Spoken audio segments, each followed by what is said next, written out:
Hello and a very warm welcome. You're watching Gravitas with me, Molly Gambhir.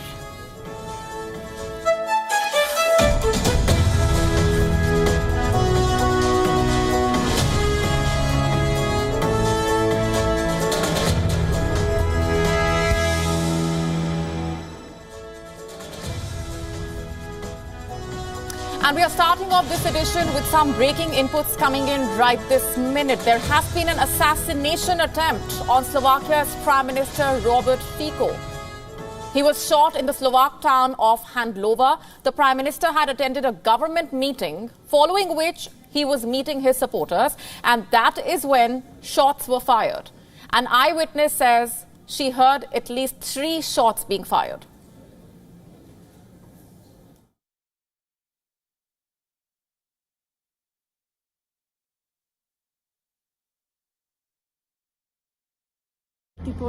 I am sorry that the police didn't check all of us standing there from 10 a.m. We could have shown our empty hands. What did you see? We went to shake hand to Mr. Fico. I was taking picture of him when he walked out of the building. We were waiting for a long time. We were excited. We wanted to shake his hand. Even one man next to me. And at this moment we heard something like a petard. We thought someone made a joke and threw a firecracker on the ground. That was my first reaction. How many shots did you hear? I heard 3 shots. It was quick, one by one, like if you throw a firecracker on the ground. Have you seen injury? Yes, I saw a scratch on a head. And then he fell next to the barrier. I think it is a nightmare. I'll tell you, I think I will not wake up from this. That this is not possible to happen in Slovakia. Fico was rushed to the hospital. His condition, we are being told, is life-threatening. Let me read out the message that was put out on Fico's official Facebook page. Today, an attempt was made on his life. He was shot several times and is currently in a life-threatening condition. At the moment, he's being taken by a helicopter to Banska Bystrica, as the road to Bratislava would take too long to the need for urgent surgery. The next few hours will be crucial. Robert Fico is 59 years old. He took oath for the 4th time in October 2023. And joining me to know more about the developments and what's really going on at this point on the ground and to get further perspectives is Pieter Klepp, Editor-in-Chief, Brussels Report. Thanks very much for being here on the broadcast. First of all, what more can you tell us about the latest that's coming in? There's not so much more information. Mr. Fico is being treated now for his indeed life-threatening wounds. Of course, everybody's hoping that he will make it true. There's one person arrested. It would be a 70-year-old man, but not much more info has been disclosed. So I guess at this point we can only speculate. I mean, Mr. Fico, of course, he was an outspoken politician. He was firm on migration. He did not agree with the Western line on Russia. Whether this has something to do with it, I don't think we can say this at this point. Right. In terms of the reactions that have been coming in, the president-elect are calling this an unprecedented scenario and talking about how the other opinion needs to be respected. What do you make of his statement, also coming at a time like this? And what more can you tell us about the mood on the ground right now? Well, I think everybody is very upset. You have to know that there will be European Parliament elections all across Europe, so also in Slovakia. The mood was already quite tense. One of the measures by Mr. Fico is to shut down the state broadcaster. But again, this may have been a person that was angry about, some very specific government measure, and that saw Mr. Fico as the representative of the state. It may be because of the overall ideology and the positions and the policies implemented by Mr. Fico, we don't know at this point. Right. In terms of the political dynamics, with the way things have unfolded, what is your sense of what lies ahead? I think everybody will first of all see, what are the developments with regards to the health of the Slovak Prime Minister. But I think, whether he makes it through or not, this is clearly at least a murder attempt. Or if he passes away, it will have been a murder. A political murder is not common in Europe, thankfully. And this can have very important consequences. The politician in question may become a martyr. His ideology may actually be strengthened if indeed the Prime Minister does not survive the attack.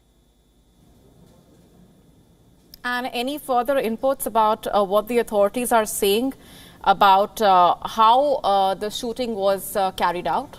What more do we know about that right now?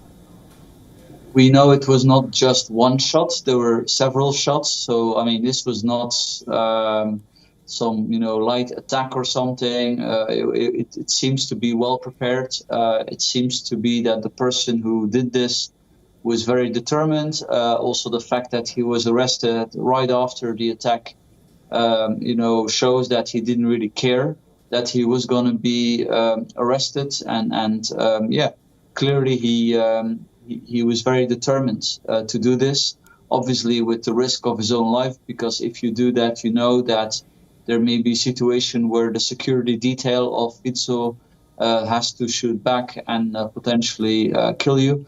So I think that's what we can say at this point, and it will indeed be. I'm sure in the next few hours we will hear more about, the profile of the suspect, of the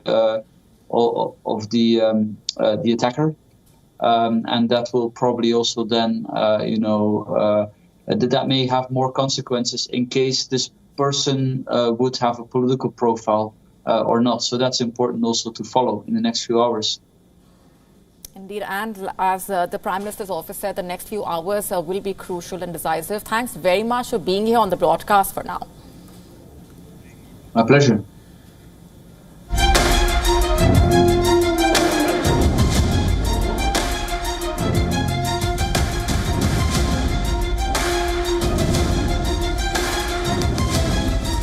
China heavily subsidized all these products, pushing Chinese companies to produce far more than the rest of the world can absorb, and then dumping the excess products onto the market at an unfairly low price.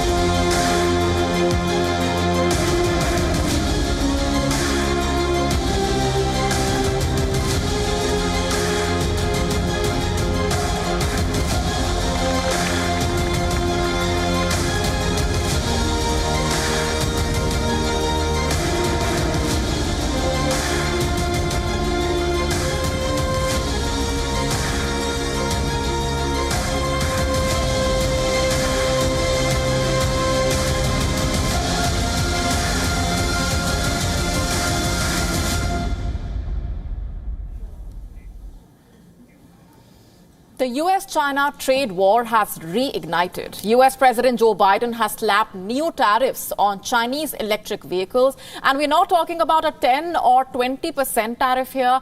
Biden has slapped a 100% tariff on Chinese EVs, 100%. Earlier, the tariff was 25% and it has now quadrupled. Tariffs on solar cells as well, going up from 25% to 50%. On certain steel and aluminum products, the tariff has gone up from 7.5% or less to 25%. These are massive hikes. All in all, the White House says the tariffs announced are estimated to hit imports worth $18 billion. The tariffs will be phased in over 3 years. This year, the tariffs on EVs, solar cells, syringes, needles, steel and aluminium will take effect. By 2025, tariffs on semiconductors will go up from 25% to 50%. But why now? What explains the timing of the announcement? It's a one-word answer: elections. Elections are 6 months away, and voters are, of course, anxious about the American economy. In fact, a Reuters Ipsos poll showing Trump has a 7% edge over Biden on economy. And with the new taxes, Biden hopes to assure his voters, especially those in the swing states like Pennsylvania and Wisconsin, that his policies on China are tougher than Donald Trump's.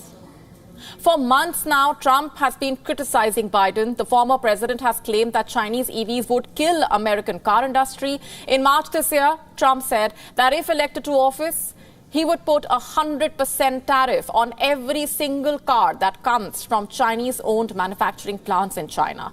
Trump also promised to raise tax on all Chinese imports by 60%.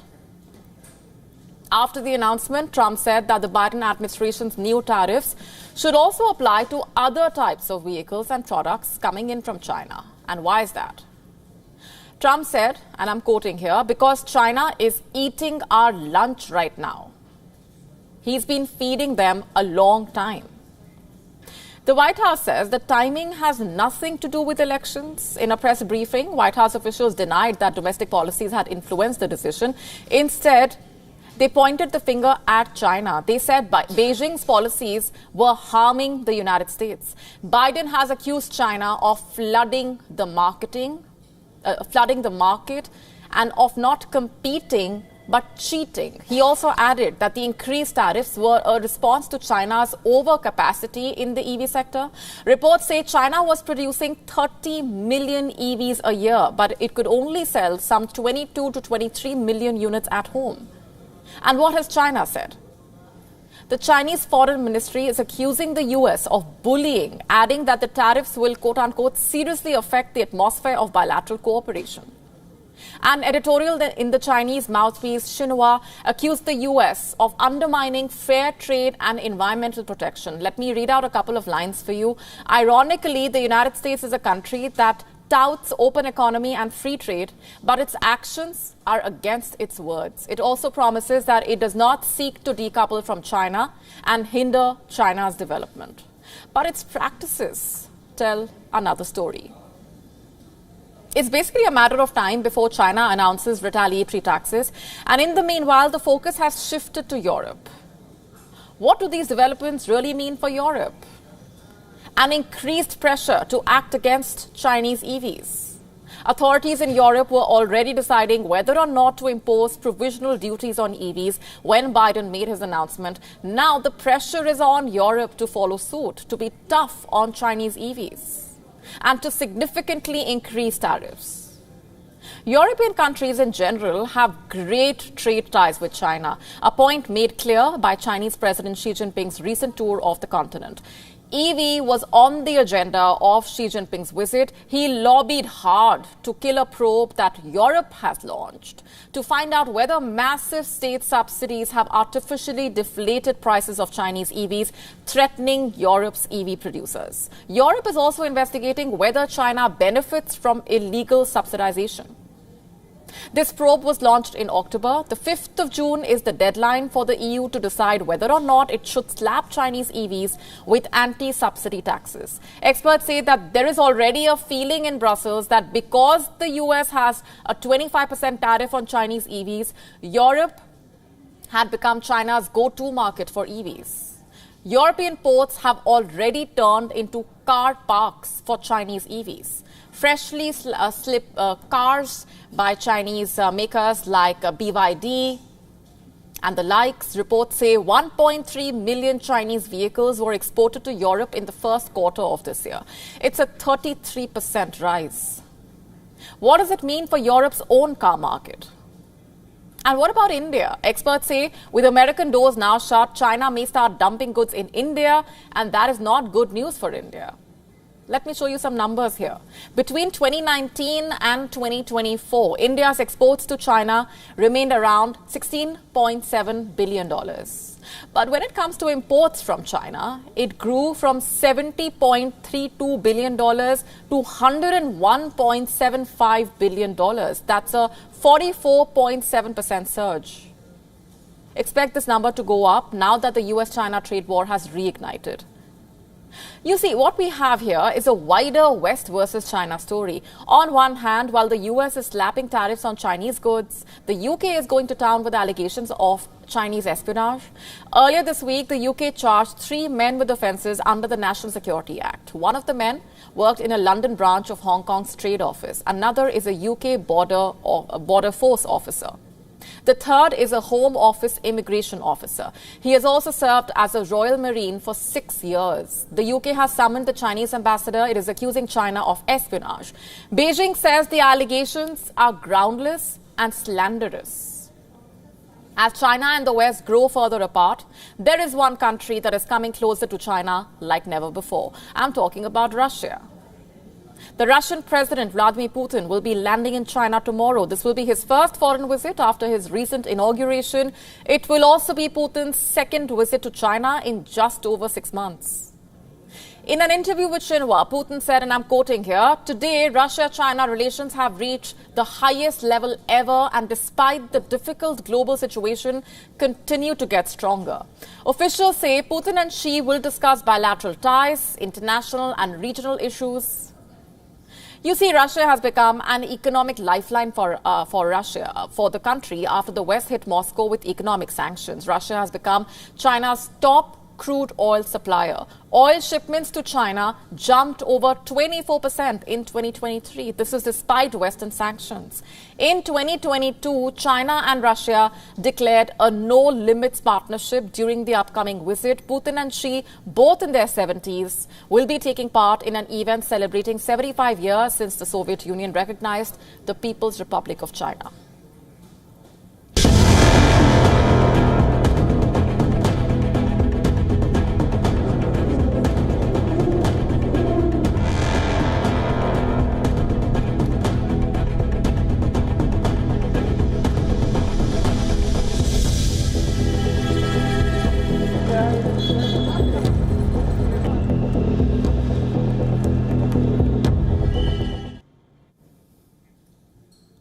Economic despair, political uncertainty, and a long list of other troubles. That the people of Pakistan are fed up of the mounting misery in the country is well known. What is also well known and hard to miss is the sharp contrast between the stories of India and Pakistan. You see, India's is a story of progress, growth, while Pakistan's is a story of misery, debt, economic trouble, and instability. Remarks made by a prominent Pakistani-American businessman have been dominating headlines. His name is Sajid Tarar. You know what he said? He hopes that Pakistan gets a leader like Prime Minister Modi. He has heaped praise on Prime Minister Modi, saying he is not only good for India but for the region and the world. He was speaking to news agency PTI. As per the report, he called Prime Minister Narendra Modi a remarkable leader who has taken India to new heights. Who is Sajid Tarar? The Pakistani-American businessman moved to the US in the 1990s. He is well connected with the ruling Pakistani establishment. He is the founder of American Muslims for Trump. He was the advisor for Muslims to the former President Trump. Remember, on Monday, we told you all about the protests in Pakistan-occupied Kashmir. People have been calling for freedom. POK has been on the boil. We told you all about the anger on the ground, how the protesters are fed up, and how reports talk about posters coming up across POK demanding that POK be allowed to join India. Yes, demanding that POK be allowed to join India. One POK activist, in fact, even called for intervention by the Indian government. Sajid Tarar has now questioned the decision of the Pakistani Prime Minister to give financial aid to the people of POK. He asked, where is the money going to come from? According to him, there is no effort to resolve the grassroots issues. How to increase exports, how to bring terrorism under control and improve law and order. He also said the rise of India in 2024 is amazing and that it's a story to be told. He added, you will see it in the future that people will learn from Indian democracy, quote unquote. The thing is, the contrast between the stories of India and Pakistan is obvious. India is on the verge of becoming the third largest economy in the world with a GDP of $5 trillion in the next 3 years. Meanwhile, Pakistan is facing a severe economic crisis. It's facing a chronic balance of payments crisis. Inflation is high. Petrol prices have been high. The skyrocketing inflation making basic needs like food unaffordable. So yes, Pakistan is in dire straits. We told you earlier about Pakistanis going missing after landing in another country. Perhaps they were trying to escape the misery back home. Pakistan's own Prime Minister has talked about how embarrassing it is to go around with a begging bowl. The people of Pakistan are desperate. Sajid Tarar wishes that they get some leadership that can take them to the next level away from all these issues. For now, that looks impossible. While the people on the ground suffer, there is a lot that they hope would change. There is growing resentment on the ground. The country is in a mess of its own making and is struggling to find a way out. For now, there seems to be no light at the end of this tunnel.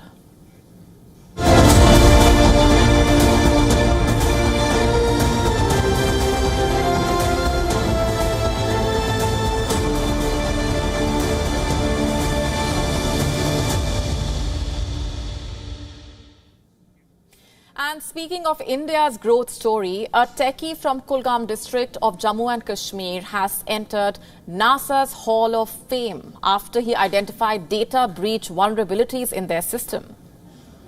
Munib Amin Bhatt is a 22-year-old cybersecurity researcher.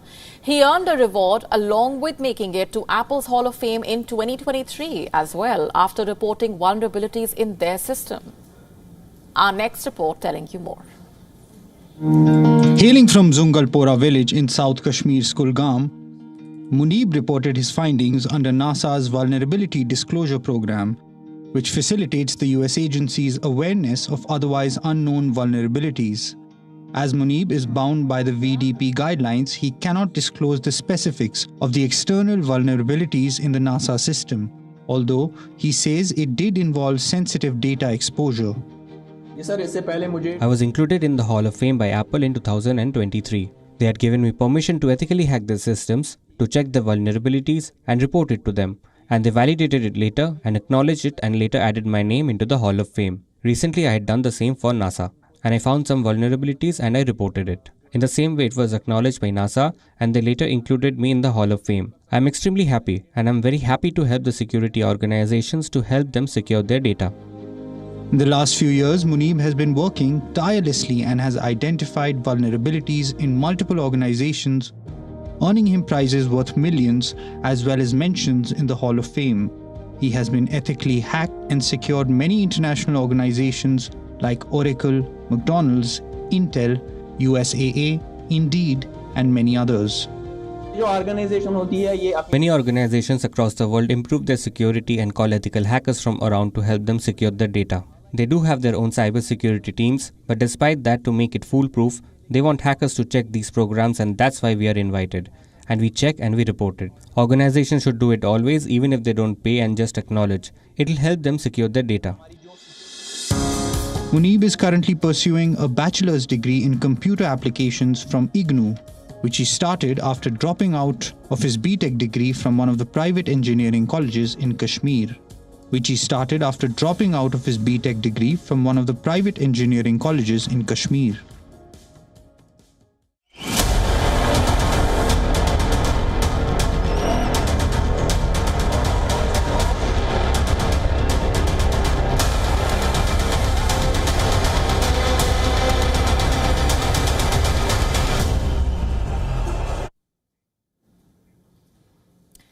Let's tell you about Russia's newest ally, Georgia. The former Soviet Republic has just taken a step closer to Russia. Georgia has passed what's being called the Foreign Influence Law. This law brands NGOs and media companies that receive over 20% of their funding from abroad as bodies pursuing the interests of a foreign power. The law was passed on Tuesday.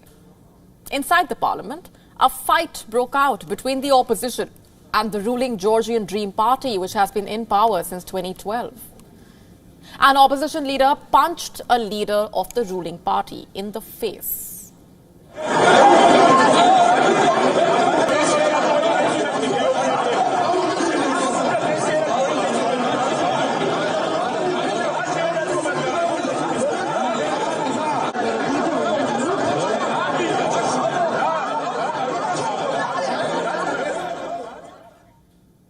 Protesters clashed with riot police and shut down a major intersection in the capital.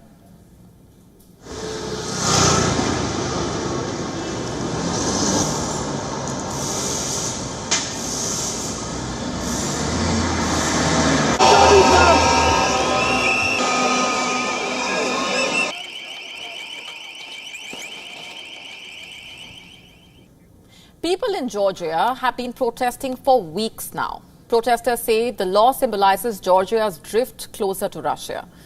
It also jeopardizes Georgia's bid to join the EU. For weeks now, protesters have been chanting "No to Russian law." They have been holding European flags, playing Beethoven's Ode to Joy, which is also known as the anthem of Europe. Georgia's bid to the EU and NATO memberships enshrined in the constitution. It applied to be part of the EU in 2022. The country was granted candidate status in 2023. After the vote, EU's Foreign Affairs Chief issued a joint statement with the Neighbourhood Commissioner. It reads, "The EU stands with the Georgian people and their choice in favour of democracy and of Georgia's European future." Opinion polls showing that a majority of Georgians in a nation of 3.7 million want to join the EU. So what explains the law? The government says the law is necessary to stem what it sees as harmful foreign influence. Critics, in fact, point out its similarities to a foreign agent law Russia implemented in 2012. The law forced NGOs engaging in so-called political activity to register as foreign agents. You see, it's not just the protesters, but also Georgia's president who is standing firm in opposition to the law. This is Salom Zorabichvili. She is the president of Georgia. She had vowed to veto the law, but the ruling party has the numbers it needs to override a presidential veto. So what happens next? After the vote, the president said the government's actions were, quote-unquote, a return to the former past. Adding the protests on the streets prove that Georgians, quote-unquote, will never return to Russian pressure. In the capital, the president held a joint press conference along with leaders of Estonia, Lithuania, Latvia, Iceland.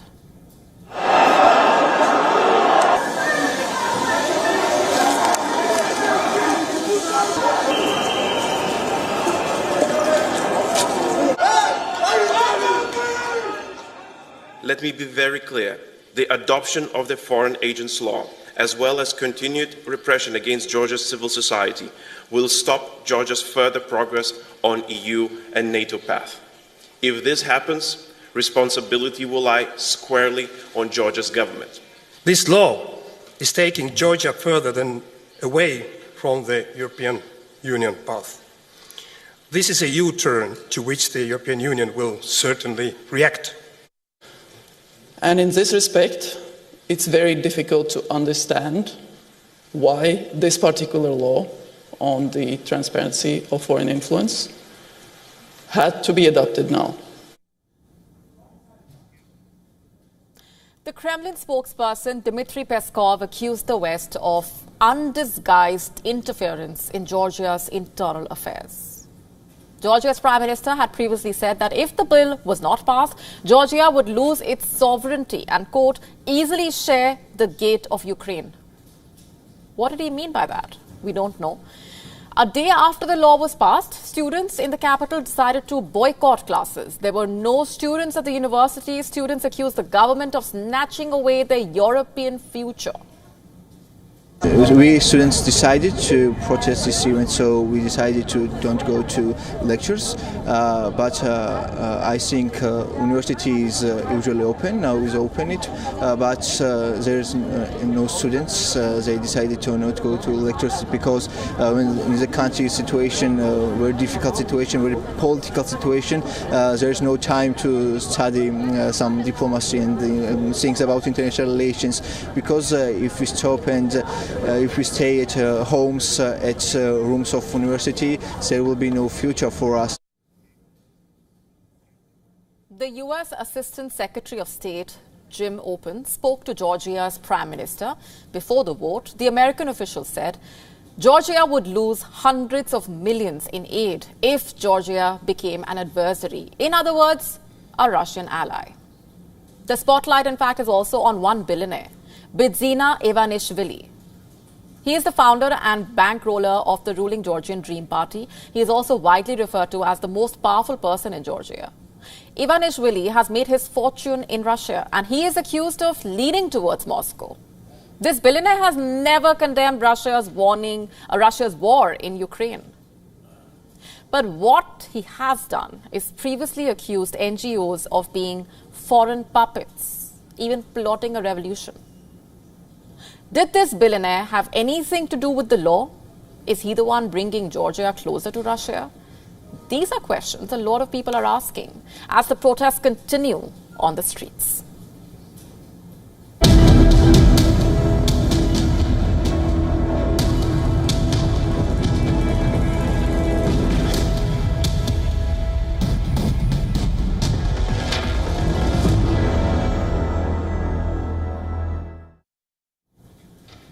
Music doesn't end wars. It cannot stop missiles.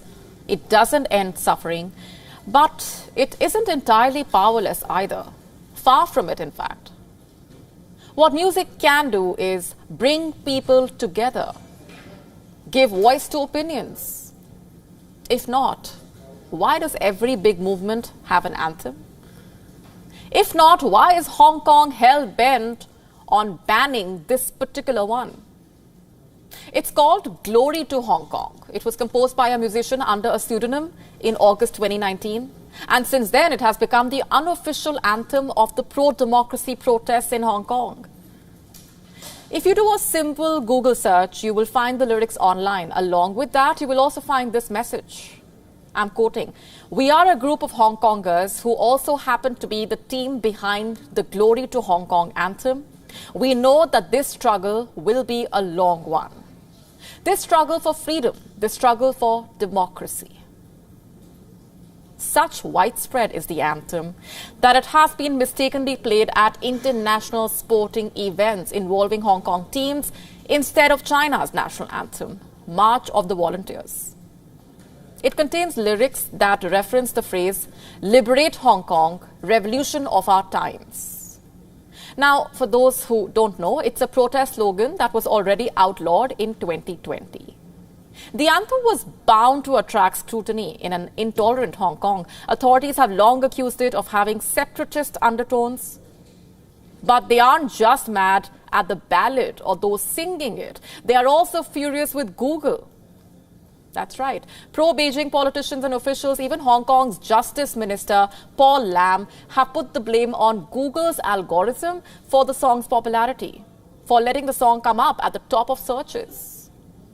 Like I told you, it will only take you a few clicks to find it and the message associated with it. But that is not the case in Hong Kong anymore. The authorities have got what they have long demanded, a ban on the anthem. That's right. Glory to Hong Kong is no longer available on YouTube there. Attempts to access the video now yielding messages like, "This content is not available in this country domain due to a court order," or "This video is not available anymore." Even the instrumental and sign language versions have been blocked. What does YouTube have to say? In a statement, it has said that it is disappointed by the court's decision, but will comply with the order to remove the anthem. The ban has come into effect after almost a year of back and forth, by the way. Last June, Hong Kong's Department of Justice filed a court injunction seeking a ban on the broadcasting or distribution of the song. The injunction was rejected then. Last year, Google received 105 requests to remove content from its platforms. This included YouTube, Google Sites, and its search services. 6 of those requests involved what the authorities called national security threats. In May 2023, Google said it was asked to remove a Google Drive account that appeared to encourage participants to submit videos of themselves singing "Glory to Hong Kong." Google, however, did not comply with the request. But now the court's decision has been overturned following an appeal. Judges have said the song was a weapon that could be used to undermine national security. The anthem cannot be broadcast, performed, printed, published, sold, distributed, disseminated, displayed, or reproduced anymore. What comes next? What happens to those who violate the ban? Will they land in trouble? Will the authorities crack down on people singing a song? Is that how fragile the establishment really is? That it feels threatened by a song? Or is it the dragon that they actually fear? Because you see, Hong Kong does need to cater to Beijing's demands. Back in 2020, in fact, China imposed a sweeping national security law on Hong Kong. This was in response to the pro-democracy protests that erupted in 2019. The law delivered a major blow to Hong Kong's autonomy. It criminalized anything considered as secession, subversion, terrorism, and collusion. This year, a second local security bill known as Article 23 was passed. It targets seditious acts, espionage, and foreign interference. But you know what? The government can impose all the laws and bans it wants, but it's difficult to entirely stop what is happening. Some versions of the anthem still remain available. I won't name the platforms, and even when they get blocked, the song may still find its way to its audience through one way or the other.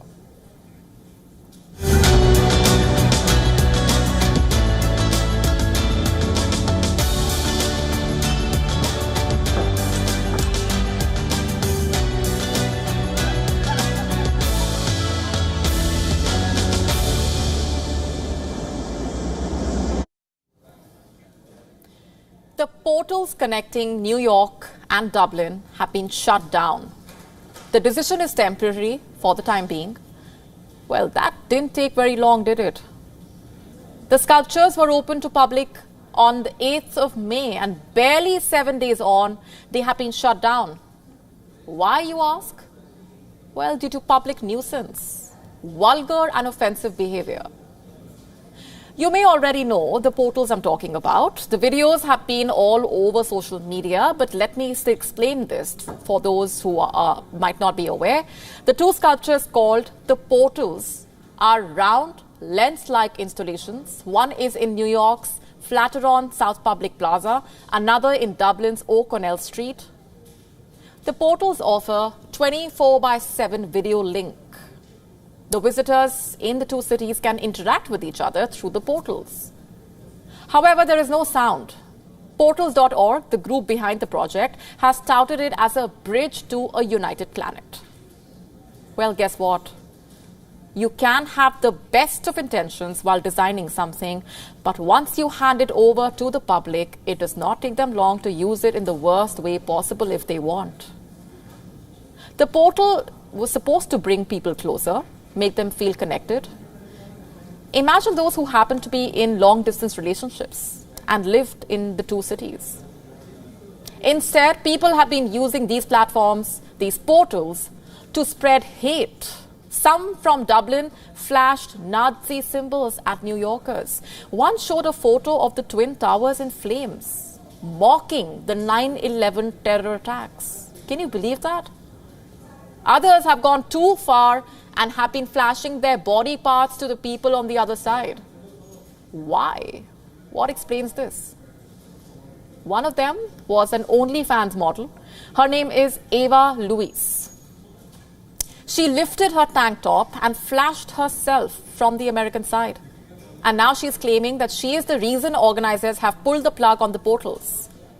Despite 24/7 security, the people managed to create trouble. The team behind the sculptures is now looking at other options. The Dublin City Council hoped to have a solution in place on Tuesday, but it said the preferred solution, which involved a blurring, was not satisfactory. But again, what explains this behavior? Why do people do this?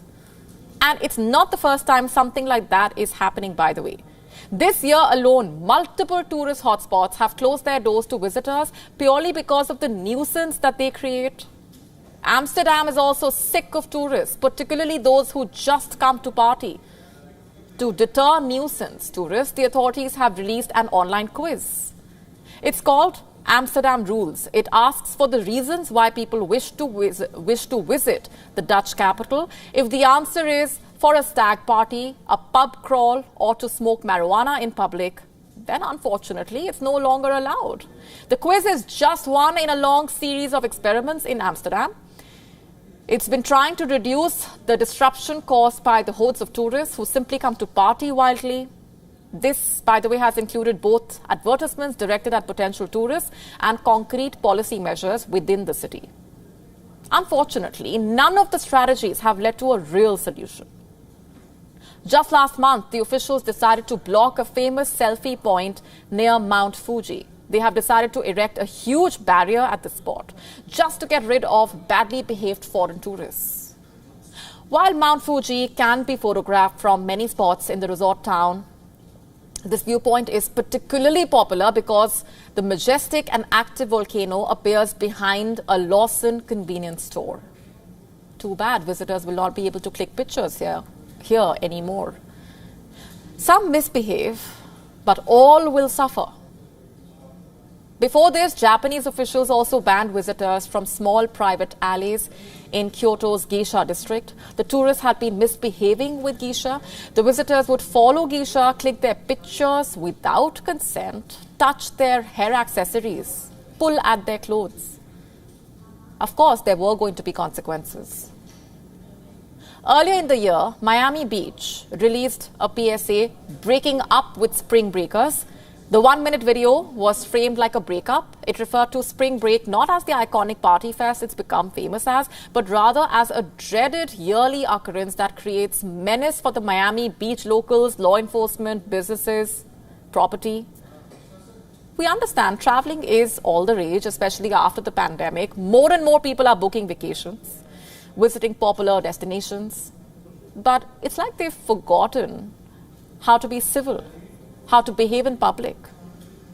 So for all those who have trips coming up, whether to a foreign destination or to a popular spot in your own city, please behave like a responsible citizen and a decent human being. That's the least you can do.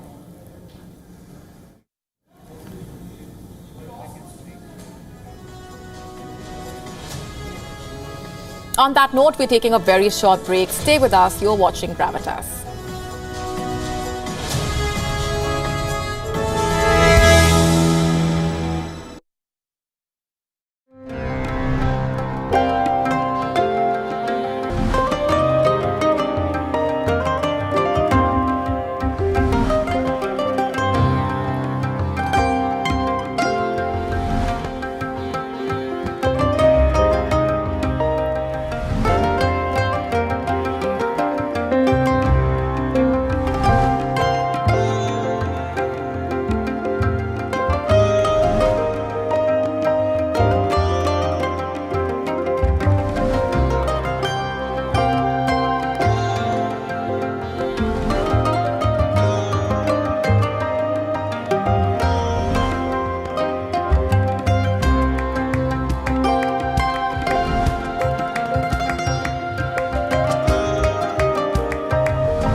Welcome back. Thanks very much for staying on with us. You are watching Gravitas.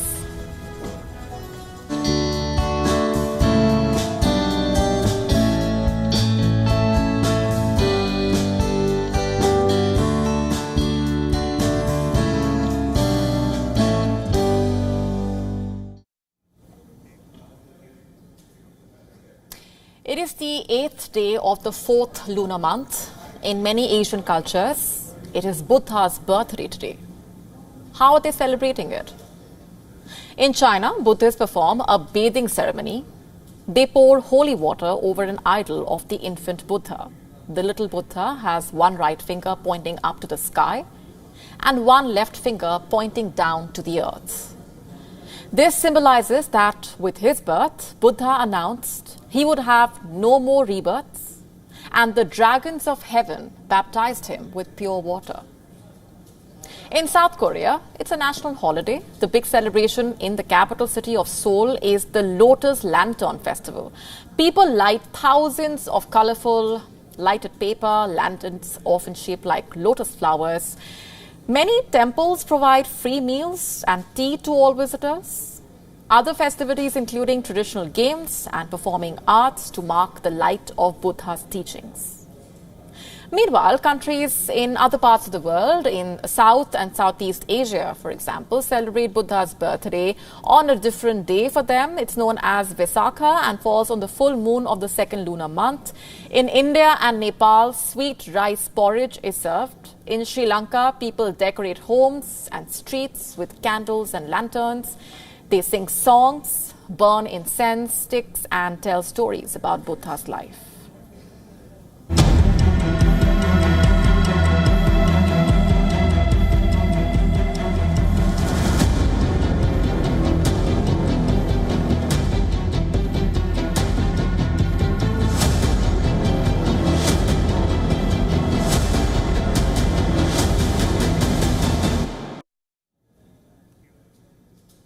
A 28-year-old activist in Thailand has died in detention.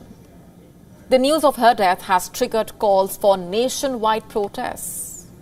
Our next report getting you the complete story. Netiporn Sane Sangkom was better known by her nickname Bang. She was part of a small anti-monarchy group called Thaluwang that organized nationwide protests in 2020.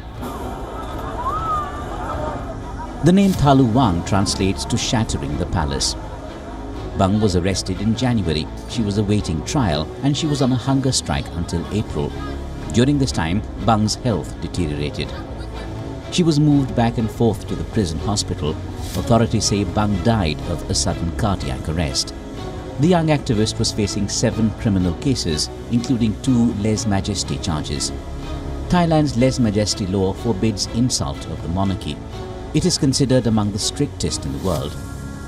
Article 112 of Thailand's Criminal Code says anyone who defames, insults or threatens the king, the queen, the heir apparent or the regent will be punished with a jail term of between 3 and 15 years.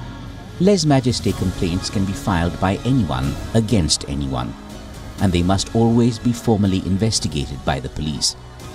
Critics say the military-backed government uses the law to clamp down on free speech. The United Nations has repeatedly called on Thailand to amend it. In March, Bang wrote an open letter from jail. She said that growing up as a judge's daughter made her realize that this country doesn't exist to serve small people's justice.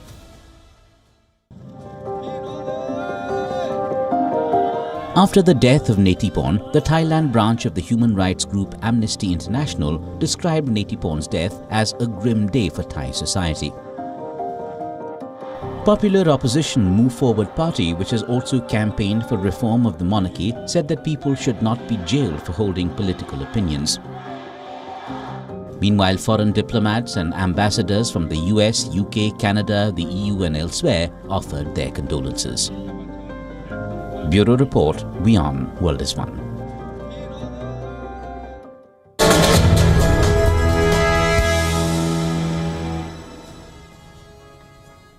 Time now for Gravitas Recall. The day is the 15th of May. 96 years ago, on this very day, Mickey Mouse made his debut in World Disney cartoon. Mickey was part of a film called The Plane Crazy. It was a 6-minute silent film. Mickey Mouse appeared in it along with his girlfriend, Minnie Mouse. In the film, Mickey is seen trying to build a plane and imitate American aviator Charles Lindbergh. He is the man, remember, who made the first non-stop flight from New York City to Paris. He covered the distance of 5,800 kilometers in 33.5 hours. Lindbergh flew the entire distance alone. Mickey wants to be like him, so he builds a plane, runs a simulation, runs checks. But on the D-Day, the plane hits a tree and is destroyed. Mickey builds another plane, this time using turkey steel. But this flight also ends in disaster when Minnie refuses to entertain Mickey's request for a kiss. The film was released as a sound cartoon a year later. Over the next 9 decades, Mickey Mouse would go on to become one of the most iconic cartoons in history and also the mascot of the Walt Disney Company.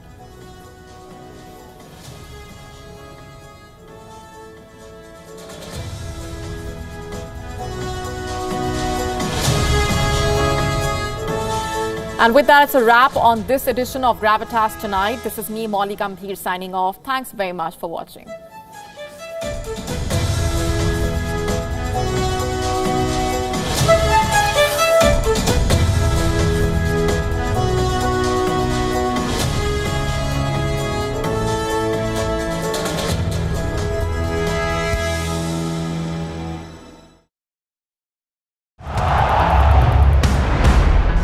Everyone loves a contest.